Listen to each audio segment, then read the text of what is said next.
Greetings everyone. Let's talk about the familiar grey alien, which is characterised by its small body, grey skin, large head and big almond-shaped black eyes. The grey alien doesn't come from a single source. It emerged gradually, but the first widely recognised depiction of that exact look is usually traced to the 1961 abduction account of Barney Hill and Betty Hill in the United States. Under hypnosis, Barney described beings with wraparound almond eyes, greyish skin, and large heads. His sketch looked strikingly like what we now call greys, and this case was heavily publicised and shaped later UFO culture. And in 1964, TV popularises the look on an episode of The Outer Limits called The Bolero Shield. And this episode featured an alien with a large head and big eyes, reinforcing the image in pop culture. My world hovers just above the ceiling of your universe. It is not a planet. It is an amplification of light, some of which radiates from your stars.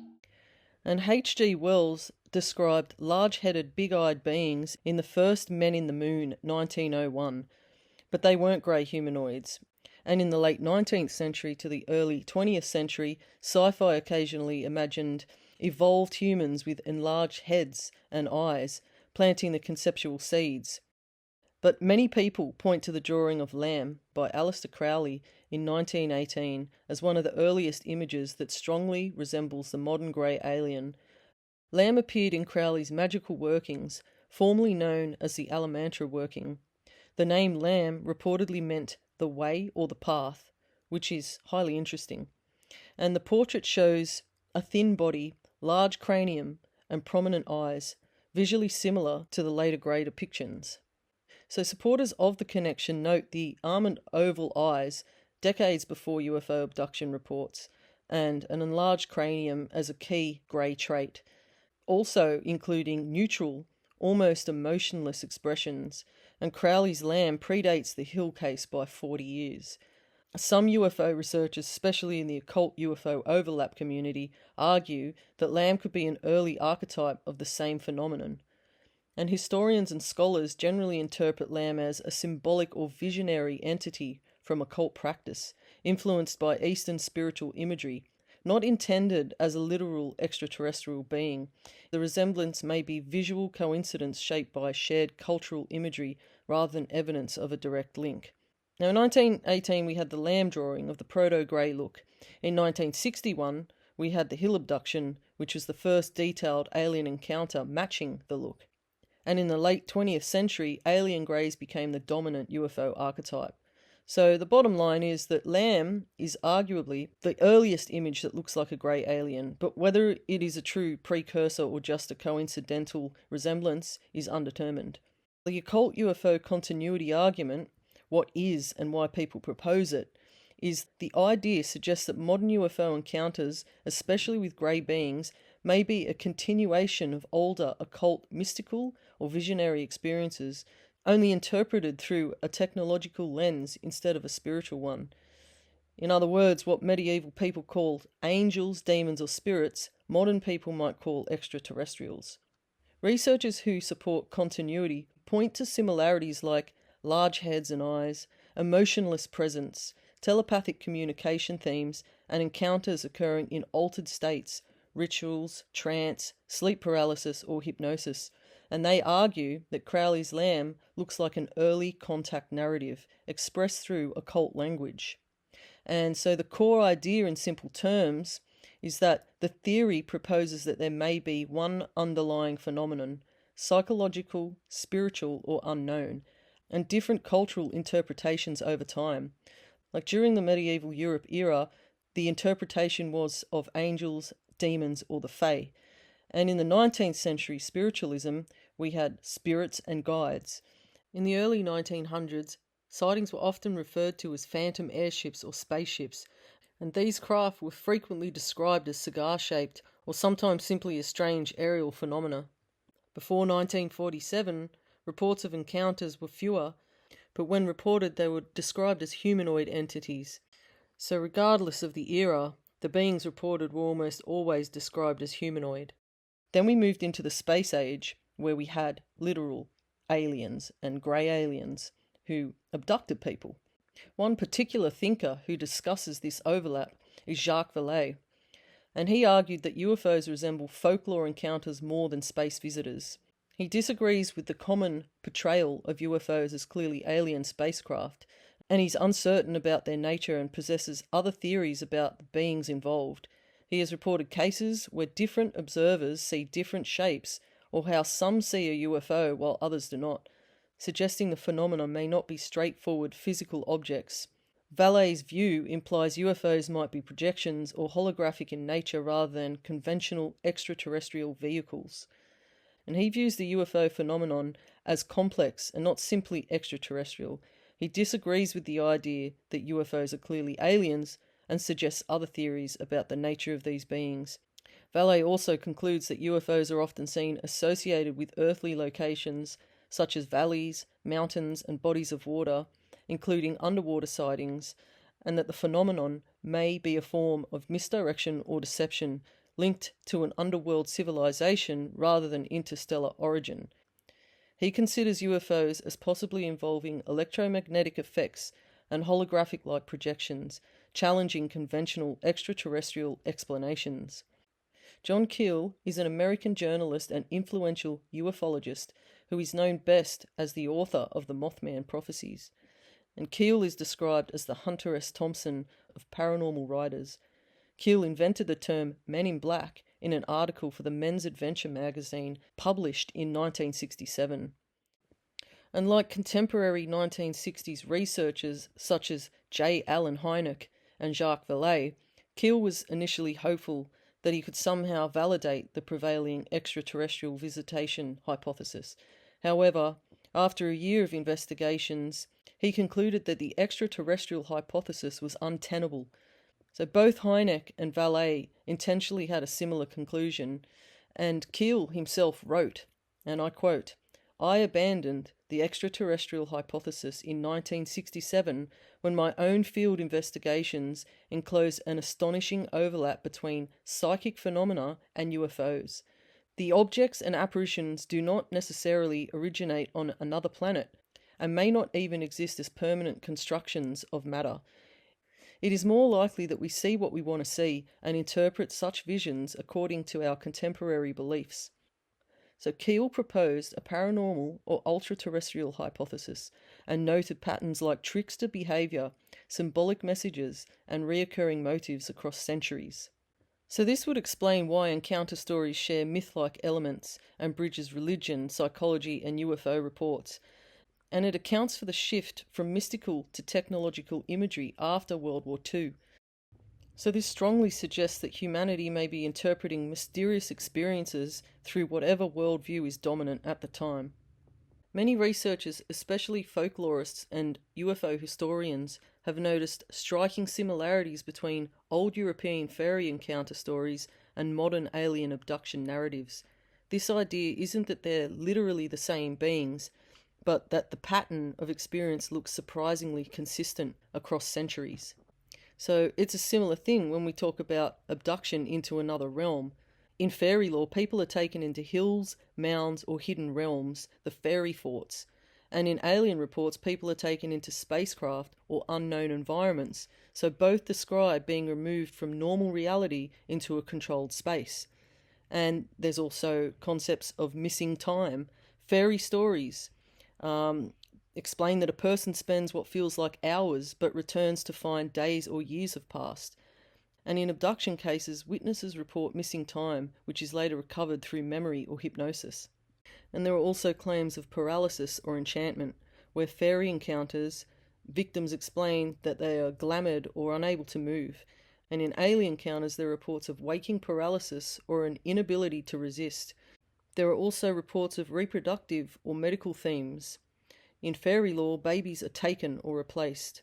And in abduction reports, there are claims of medical exams or hybrid programs. They also fall under the same category of trickster or ambiguous motives, so neither fairies nor aliens consistently behave as purely good or evil. They often seem to be detached or inscrutable. Vallée argues that these parallels suggest a reoccurring human experience interpreted through cultural language, or a phenomenon that adapts to belief systems. In pre-industrial societies, the unknown may appear as fae. In a technological age, they appear as extraterrestrials.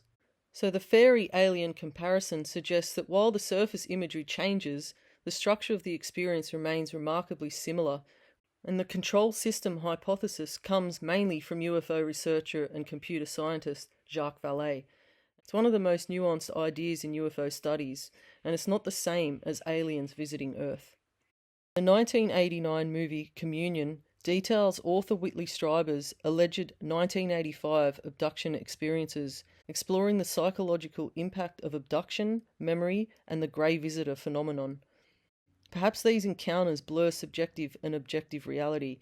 The mask is not just on the alien, it's also metaphorically on reality itself. So the literal masks in the movie can be seen as a visual metaphor for a phenomenon that never shows a fixed identity. So the aliens wear masks, symbolizing that their true forms are hidden from humans to manage the surreal, terrifying nature of the encounter. These masks are used as a trickster element, highlighting the high strangeness of the abduction phenomenon described by author Whitley Strieber. So humanity may be interacting with a long-running phenomenon that subtly influences beliefs, culture, and perception like a feedback or guidance system, rather than a straightforward extraterrestrial visitation. Alien encounters often contain symbolic or absurd elements, and the phenomenon seems to adapt to cultural expectations, where physical evidence is inconsistent or elusive, and the experiences often produce psychological or social effects. The phenomenon behaves less like visitors from another planet and more like something interacting with human consciousness and society. So Vallée borrowed the term control system from cybernetics and systems that regulate or guide behaviour. So he proposed that the phenomenon might nudge human beliefs or trigger myths or paradigm shifts, challenging assumptions about reality, which act as a kind of cultural thermostat, introducing anomalies that push change. So what's been documented over centuries seems to have an underlying process. So we have angels or demons in religious eras, we have fairies in folklore, and we have occult entities like Lamb and airships in the 1890s. Then we have flying saucers and greys in modern times. So the mask changes, but the interaction pattern remains the same. So the interaction pattern remains as trickster-like and mixes truth and absurdity. And we see reoccurring motives across centuries. And what we also see is personal transformation of witnesses and these high strangeness events that defy neat explanation, which carry a strong psychological component. So we could think of it like a mirror that reflects humanity's current worldview, appearing in forms we can recognize while nudging us to question reality. So the control system hypothesis suggests that UFO phenomena may be a part of long-term interaction between humanity and an unknown process that influences culture and perception, not simply visitors arriving in spacecraft. And high strangeness describes cases where events go beyond simple sightings, involving bizarre, dreamlike, or reality-bending elements that don't fit a straightforward craft-in-the-sky explanation. And these cases often include physical traces and psychological effects. They include absurd or symbolic details and paranormal-like phenomena such as time distortion, telepathy, and poltergeist activity, and multiple witnesses with consistent but strange accounts. These act as key evidence that the phenomenon interacts with consciousness as well as the physical world. Encounters and anomalous experiences might function more like cognitive disruptions and experiences that shake assumptions and prompt people to rethink what is real, breaking ordinary expectations of reality, which produce long-lasting psychological reflection and challenge materialistic or purely conventional frameworks, which also encourage curiosity about consciousness and perception. And if you look at many reports across folklore, religious visions, and UFO encounters, witnesses frequently describe a sense that reality is more complex than previously believed, and increased philosophical or spiritual inquiry will arise. So let's have a look at some famous high strangeness case studies, such as the Socorro landing of 1964. So in 1964, Project Blue Book recorded a new type of UFO event, the sighting of unidentified alien creatures. Police officer Leone Zamora was pursuing a speeding motorist among desert hills near Socorro, and he was distracted by a sudden roar and a bluish flame in the sky ahead. He left the road and drove up a rough hill until he spotted what he thought was an overturned car about 150 meters off the road. As he came closer, he saw it was an oval, silvery object on 4 feet. It was marked with a red insignia, and 2 small human-like figures wearing white garments similar to overalls moved around and near the object. Zamora approached them with the idea of helping, but as soon as the figures caught sight of him, they seemed alarmed and jumped into their mysterious craft. So in this particular case, landing marks and burned vegetation were documented. So we have a credible witness, physical traces, and odd details. Then we could look at the Mothman wave, which were reports of a winged humanoid with glowing eyes. It involved UFO sightings, strange lights, and men in black encounters. There were also phone disturbances and prophetic dreams. So this is like a classic cluster of high strangeness events. And another high strangeness event was the Pascagoula encounter in 1973, where 2 fishermen reported being taken by robotic beings, and they were overheard panicking when secretly recorded by the police during the questioning or the reporting of this event, suggesting that they were being sincere, and entities that behaved in a mechanical and surreal ways, which is notable for emotional authenticity and bizarre entity behaviour. And in 1980, we saw the Rendlesham Forest incident, in which military personnel reported lights and a landed craft and time anomalies. And this happened near an RAF base in England.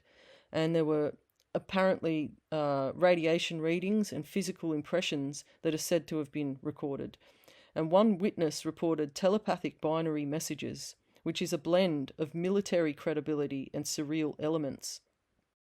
So if UFOs were just spacecraft, we'd expect to see clear technology, consistent behaviour, and predictable evidence. Instead, many cases look more like experiences that blur objective reality and subjective reality.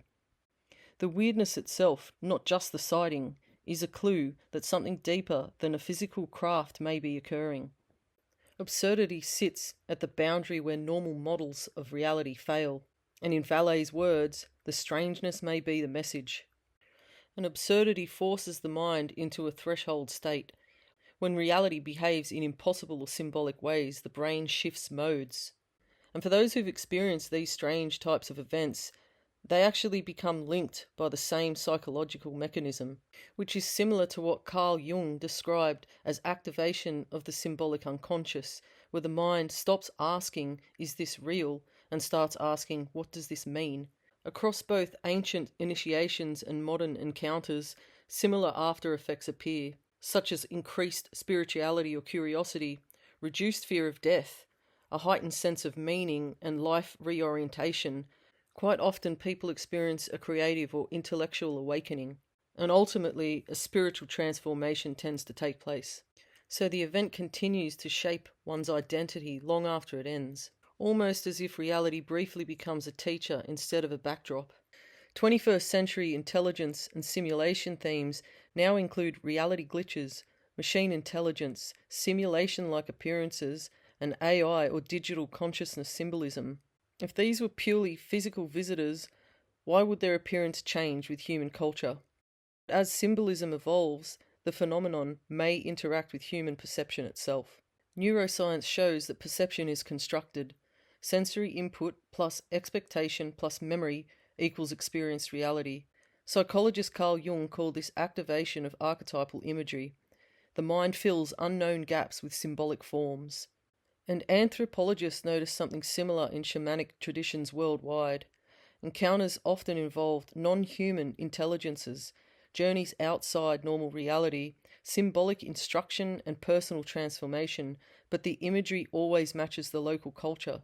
So Amazonian spirits differ from Siberian spirits, yet the experience structure is nearly identical. So if the costume changes, but the experience structure does not change, this suggests either one of two things: that human cognition produces similar experiences under mystery, or something interacts with humanity through culturally adaptive symbolism. I'd really love to know what you think. So if you've had any experiences or opinions that you'd like to share, then go ahead and leave a comment below. But other than that, I'm going to end this here, and I hope you enjoyed the video, and I look forward to reading your comments in relation to this. So have a great day, and I'll catch you next time.